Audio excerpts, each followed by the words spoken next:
Hello everyone बच्चों, आज हम स्टार्ट करने वाले हैं क्लास 6 पूर्वी से यूनिट 1 की first poem the raven and the fox. सबसे पहले हम पोएम को रीड करने से पहले इसके टाइटल को डिस्कस कर लेते हैं, जिससे हमारी पोएम के ऊपर बेटर अंडरस्टैंडिंग होगी। तो रेवन रेवन का मतलब क्या होता है बच्चों? रेवन होता है एक काले रंग का बड़ा सा बर्ड, जिसकी जो वॉइस है वो अनप्लीसेंट होती है, जो कानों को सुनने में बिल्कुल भी अच्छी नहीं लगती है।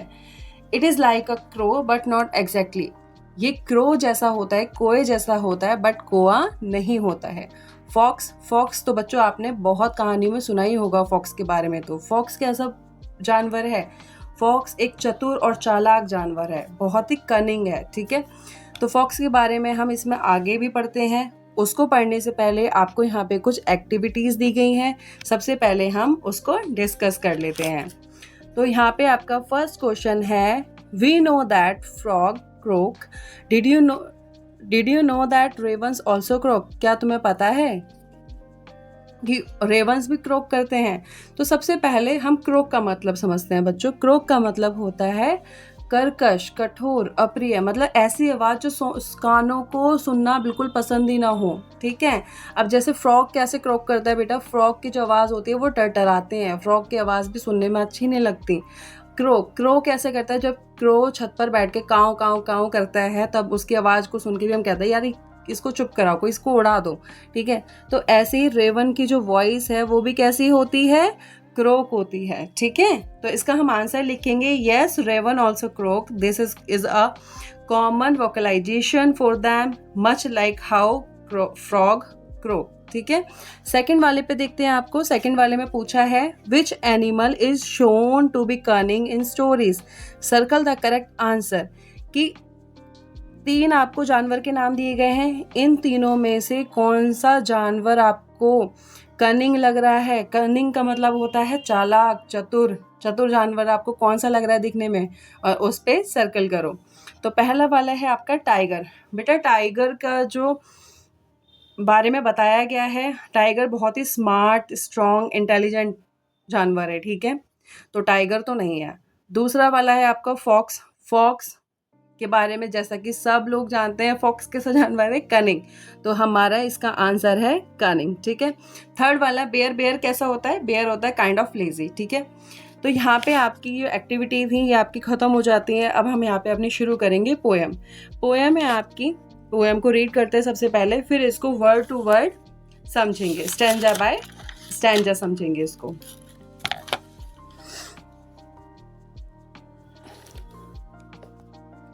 तो चलिए पोएम को रीड करते हैं।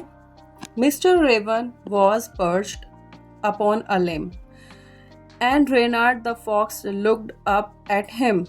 For the raven held in the great big beak a morsel the fox would go far to seek. सबसे पहले मैं यहाँ पे कुछ आपको वर्ड्स को हाईलाइट कर देती हूँ, जिसका मीनिंग भी मैं आपको बताऊंगी, और जिसकी मदद से आपको इस पोएम को समझने में आसानी होगी। ठीक है, तो यहाँ पे पर्च का मतलब क्या होता है बच्चों? पर्च का मतलब होता है to sit on, rest on something high, यानी कि किसी ऊंची जगह पर रेस्ट करने के लिए बैठना। ठीक है, लिम्ब का मतलब होता है a leg of bird, swing, या फिर ब्रांच ऑफ ट्री। ठीक है, मॉर्सल का मतलब क्या होता है? A small piece of food. ठीक है, स्मॉल पीस ऑफ फूड। और यहाँ पे एक वर्ड और है आपका सीक। सीक का मतलब होता है टू सर्च समथिंग। ठीक है, तो यहाँ पे पहले स्टैंजा में आपको क्या बोला जा रहा है? Mister Raven was perch upon a limb. Mister Raven एक पेड़ की टहनी के ऊपर बैठा हुआ है। एंड रेनार्ड द फॉक्स, यहाँ पे जो फॉक्स का जो नेम है वो आपको क्या दिया गया है? रेनार्ड बोला गया है। ठीक है, Reynard the fox looked up at him, और जो रेनार्ड द जो फॉक्स है वो क्या कर रही है? मिस्टर रेवन को देख रही है। For the raven held in his great big beak a morsel the fox would go far to seek.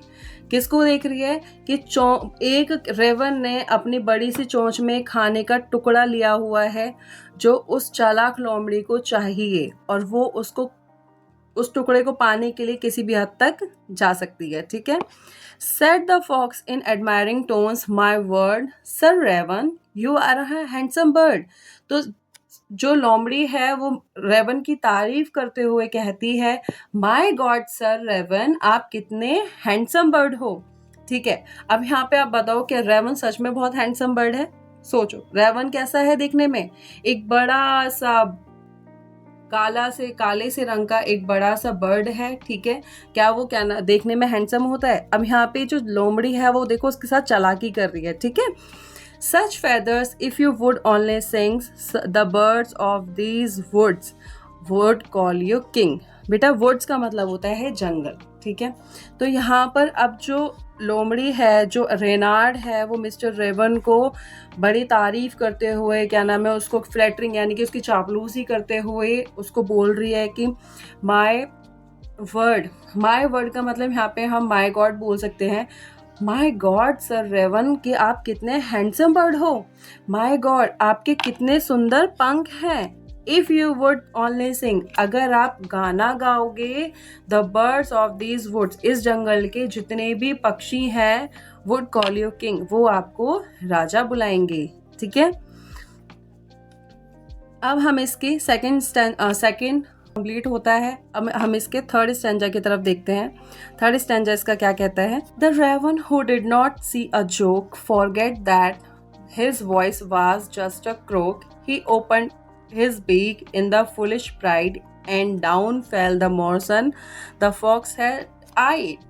अब यहाँ पे क्या होता है, जब मिस्टर रेवन जो है ना उस जोक को, उस मजाक को समझ नहीं पाए। ठीक है, रेवन को भी अपने ऊपर बड़ा प्राइड सा हुआ, घमंड सा हुआ। वो जो फॉक्स वो चापलूसी जो कर रही थी इतनी देर से, उसकी बटरिंग कर रही थी किसके लिए? एक उस मॉर्सल को, उस टुकड़े को पाने के लिए जो रेवन की चोंच के बीच में फंसा हुआ है, चोंच में था। ठीक है, उसको पाने के लिए वो चालाकी खेलती है। क्या खेलती है? Open his beak in his foolish pride. Raven जो भूल जाता है कि उसकी जो आवाज है वो क्रोक है। क्रोक का मतलब मैंने आपको बताया था, क्रोक का मतलब होता है ऐसी आवाज जो बिल्कुल भी सुनने में अच्छी ना लगे, तो वह भूल जाता है कि उसकी आवाज क्रोक है। He open his beak in his foolish pride, Raven अपनी चोंच को खोलता है घमंड में आके, and down fell the morsel the fox had eyed, और जैसे ही वो अपनी चोंच को खोलता है वैसे ही जो रोटी का टुकड़ा था, वो मोर्सल था, वो उसके चोंच से नीचे गिर जाता है, जिसके ऊपर उस लोमड़ी की नजर थी। हा ha ha laugh the fox. अब यहाँ पे जो लोमड़ी है वो किसके ऊपर हंस रही है? वो हंस किसके ऊपर रही है बेटा? वो हंस रही है रेवन के ऊपर। एंड नाउ यू नो, अब तुम जानते हो। क्या जानते हो? Ignore sweet words that make you glow. बेटा ये वाला जो पैराग्राफ है आपका, लास्ट का पैराग्राफ आपके लिए बहुत इंपॉर्टेंट है। इसमें से आपको कई सारे क्वेश्चंस भी मिलेंगे, तो प्लीज इसको ध्यान से इसका मीनिंग समझना। ठीक है, ha ha ha laugh the fox and now you know ignore sweet words that make you glow. हाँ हाँ लोमड़ी हंसती है कि तुम बेवकूफ़ बन गए हो। अब तुम्हें समझ आया कि लोग कैसे मीठे मीठे शब्द बोलकर आपको पागल बनाते हैं। Pride, my friends, is rather unwise. I'm sure that teaching is quite surprise. अब वो क्या कह रहे हैं यहाँ पे, जो यहाँ के जो हमारे राइटर हैं वो बोल रहे हैं कि उन वर्ड्स को आपको इग्नोर करना पड़ेगा, उन झूठी तारीफों से आपको बचना पड़ेगा जिन झूठी तारीफों की वजह से आपका चेहरा खिल जाता है। आपको क्या करना पड़ेगा बच्चों? आपको घमंड के कारण मूर्ख नहीं बनना है। मैं इस बात को जानता हूँ कि जो मॉरल ऑफ द पोएम है वो आपको क्वाइट सरप्राइज लग रहा होगा। आपको कविता के एंड में कुछ तो हैरानी हुई है। ठीक है, यह जानकर कि जो रेवन एक्चुअल में बेटा बहुत ही इंटेलिजेंट बर्ड होता है, बट वो भी फॉक्स की चिकनी चुपड़ी बातों में आकर वो भी क्या बन गया? मूर्ख बन गया है। ठीक है, तो आपको भी क्या करना पड़ेगा? आपको भी अलर्ट रहना पड़ेगा, आपको अपने आप को बचाना पड़ेगा चापलूसों से, चापलूसी करने वाले लोगों से आपको खुद को बचाना पड़ेगा, और आपको क्या दिखाना पड़ेगा? अपनी बुद्धिमानी दिखानी पड़ेगी। तो यहाँ पे आपकी जो पोएम है बच्चों ये खत्म होती है। इसके जो राइटर हैं उनका नेम है जॉन दे ला फोंटेन। ठीक है, तो अब हम मिलते हैं आपके नेक्स्ट चैप्टर में। इस चैप्टर से रिलेटेड अगर आपको कुछ भी क्वेरी हो तो आप मुझे प्लीज़ कमेंट करके बताइए।